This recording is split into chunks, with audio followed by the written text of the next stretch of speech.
I could certainly get obsessed with winning. This is Hearts Standard.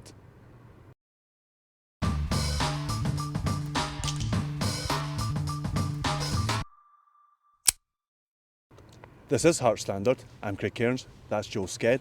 We are at Rugby Park where we've just watched Hearts win 3-0.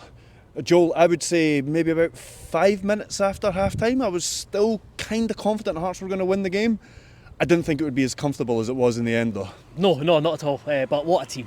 What a team! And then when you break it down, when you've got a defence as solid as we have, not just the back four, but just the way the team work as a collective, and then you've got a team who can be as clinical as they are up front. And the big thing is that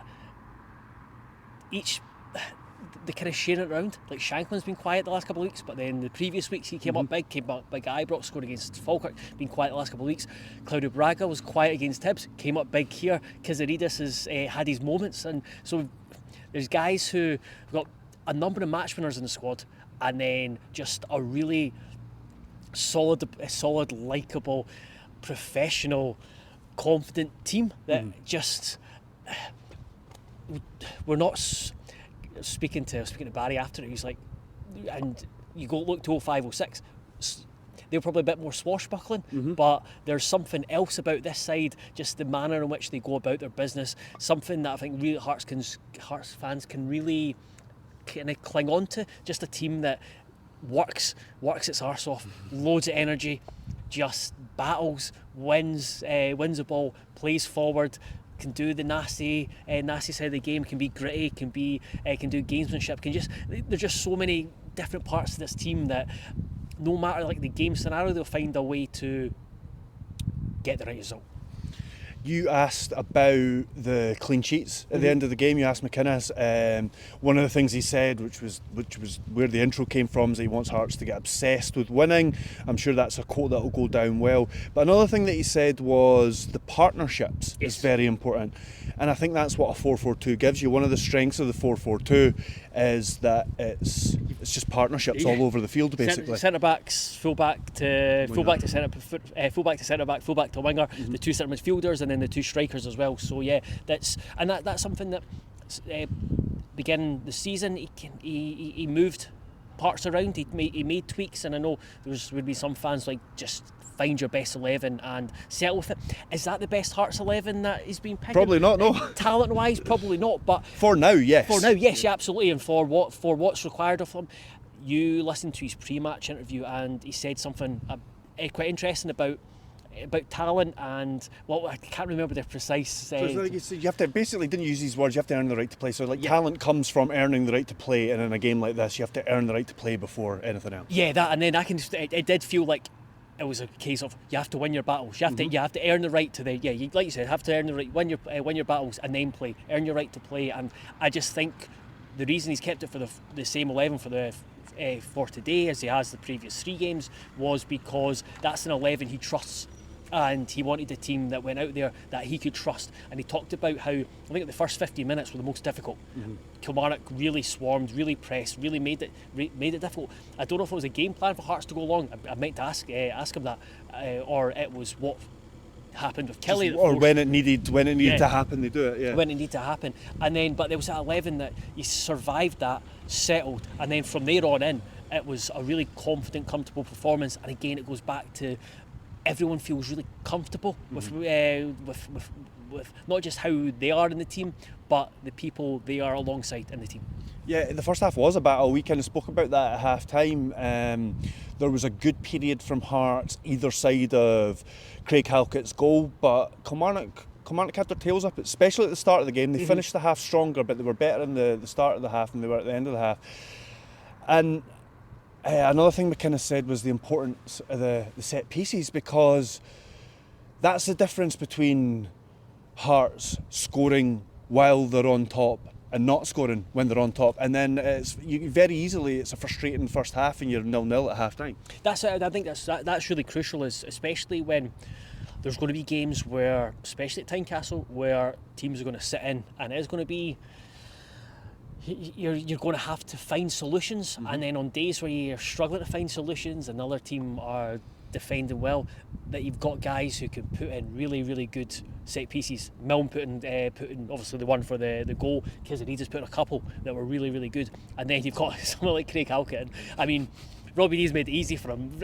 Halkett, I think, was really smart. It wasn't a foul, but it, like, kind of had that, put a wee bit of pressure on him. Created some space for himself, and yeah, McInnes said afterwards, like, what a header! Like, every Hearts fan knows, like, how good he is in there. And then he had another one where he heads. I can't remember. I think it may have been blocked, and Yeah, then it was blocked on the left hand side. and then it came back to him, and he gets a shot away as well. And it was going in the bottom corner. And at half time, he had 3 shots. The next player with the most had 2. It's Cammy Devlin. It was Cammy Devlin. He was joint with a Killie player. I can't remember who exactly, but it might have been Watson. But yeah, I suppose then, before we come to talk about individual players, the second half, it was ruthless, really. Yeah. It was Hearts again. I mean, the start of the second half, fairly even. I mean, I think Hearts went on to dominate the second half, but they didn't get it all their own way right from the start of the half, and then they capitalise on 2 mistakes down the left. I think that's where the analysis is going to be. I was thinking about doing our analysis, like, focused it, because I thought that Kingsley was a spare man a lot, and even though he's not involved in the 2 goals in the second half, they still happen on the left-hand side. But it's, as I say, ruthless, pouncing on mistakes and having the quality to finish them. It is, it's Hearts are in that position now where we always talk about when you make a step up a level, when you go into Europe, it's like, oh, you can't afford to make mistakes because you get punished. That's what we've been doing to teams. Derek McInnes has been very consistent in his view that there's not a lot between teams in the Scottish Premiership, but what Hearts are good at is not giving up too many good chances and then taking advantage of those chances or opportunities or mistakes that come their way. And you've seen it with, just compared to last season, guys who can just hit you on the counter-attack with speed, not just speed, but intent and a directness. Like, it's not going to be like, oh, should I go forward? Actually, let's just keep the ball and pass it sideways. Braga and Kyziridis, like, bang, we want to go forward, we want to kind of penetrate, we want to attack, and they were the 2 of them were deadly. What about Kyziridis though? Because there were about 3 or 4 times where McInnes was visibly frustrated with him. He told Alan Forrest to go warm up at one point. He tried to shoot from about 40, 50 yards when the keeper was in the goal. And I mean, is that something? I don't know. Do you want to?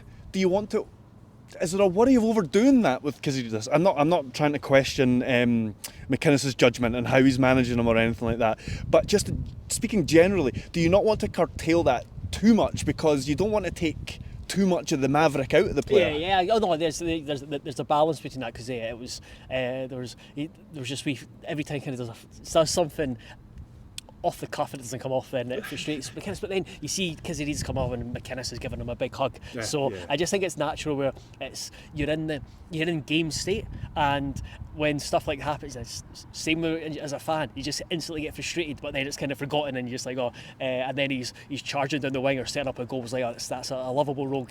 He's just brilliant. He's just a fun player to watch, and Hearts are, as well as being like kind of clinical and professional, it's a wee bit more fun to them this season as well. And adding to that fun is Claudio Braga, who the last time we saw him, he looked a little bit disappointed when he was coming off the field when he got substituted off against Hibs.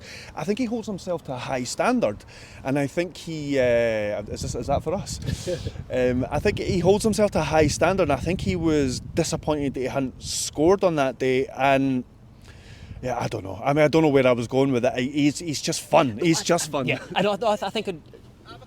I know you're going with that, and McInnes kind of alluded to that, where he's someone who's just he's just full of personality, and I think when he doesn't score, if he felt he's kind of let himself or anyone else down, he really takes it to heart, even though he hasn't, because he works his arse off. And you've seen it in the first half where he's came up with his 2 goals in the second half, but in the first half didn't get many chances. But I thought it was really important out ball when Hearts were up against it, because he uses his body so well. He gets in, flicks it, he can just chase down, and just a really important out ball.